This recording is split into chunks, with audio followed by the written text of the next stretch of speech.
ಓ ಬನ್ನಿ ಬನ್ನಿ ಬನ್ನಿ, ಇವತ್ತು ಡ್ರ್ಯಾಗನ್ ಲ್ಯಾಂಡ್ ಅಲ್ಲಿ ಪ್ಯಾಷನ್ ಫ್ರೂಟ್ ಬಗ್ಗೆ ಮಾತಾಡ್ತಾ ಇದೀವಿ. ಪ್ಯಾಷನ್ ಫ್ರೂಟ್ ನ ಪ್ಯಾಸಿಫ್ಲೋರಾ ಅಂತ ಕೂಡ ಕರೀತಾರೆ. ಹೆಲ್ತ್ ಗಂತೂ ಸಿಕ್ಕಾಪಟ್ಟೆ ಒಳ್ಳೇದು. ಈ ಫ್ರೂಟ್ ಅಲ್ಲಿ ವಿಟಮಿನ್ ಸಿ, ವಿಟಮಿನ್ ಎ ಇರುತ್ತೆ. ಅದರಲ್ಲಿ ವಿಟಮಿನ್ ಸಿ ಅಂತೂ ತುಂಬಾ ರಿಚ್ ಆಗಿರುತ್ತೆ. ಅಂಡ್ ಮಿನರಲ್ಸ್ ಅಲ್ಲಿ calcium, magnesium, iron and potassium ಇರುತ್ತೆ. ಅದರಲ್ಲಿ ಪೊಟ್ಯಾಷಿಯಂ ತುಂಬಾ ರಿಚ್ ಆಗಿರುತ್ತೆ. And it is also antioxidants. ಹಾಗೆ ಬಾಡಿ ಇಮ್ಯೂನ್ ಸಿಸ್ಟಮ್ ನ ಡೆವಲಪ್ ಮಾಡುತ್ತೆ. ವಿಟಮಿನ್ ಸಿ ಇನ್ನೊಂದು ಒಳ್ಳೆ ಗುಣ ಏನಪ್ಪಾ ಅಂದ್ರೆ, ಒಂದು ಕೆಮಿಕಲ್ ನ ಒಂದು ಜಾಗದಿಂದ ಇನ್ನೊಂದು ಜಾಗ ಕರ್ಕೊಂಡು ಹೋಗಿ ತಲುಪಿಸುತ್ತೆ. ಅದನ್ನ ನ್ಯೂರೋ ಟ್ರಾನ್ಸ್ಮಿಟಿಂಗ್ ಅಂತಾರೆ. ಇದು ಡಯಾಬಿಟೀಸ್ಗೆ ಒಳ್ಳೆಯದು, ಯಾಕಂದ್ರೆ ಗ್ಲೂಕೋಸ್ ನ ಅಂಡ್ ಬ್ಲಡ್ ಪ್ರೆಷರ್ ನ ಬ್ಯಾಲೆನ್ಸ್ ಮಾಡುತ್ತೆ.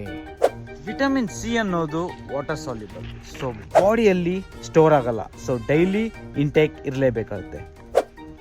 ಸೊ ಈ ಫ್ರೂಟ್ ಸಿಕ್ಕಾಗ ಖಂಡಿತ ತಗೊಂಡು ತಿನ್ನಿ. It is good for health.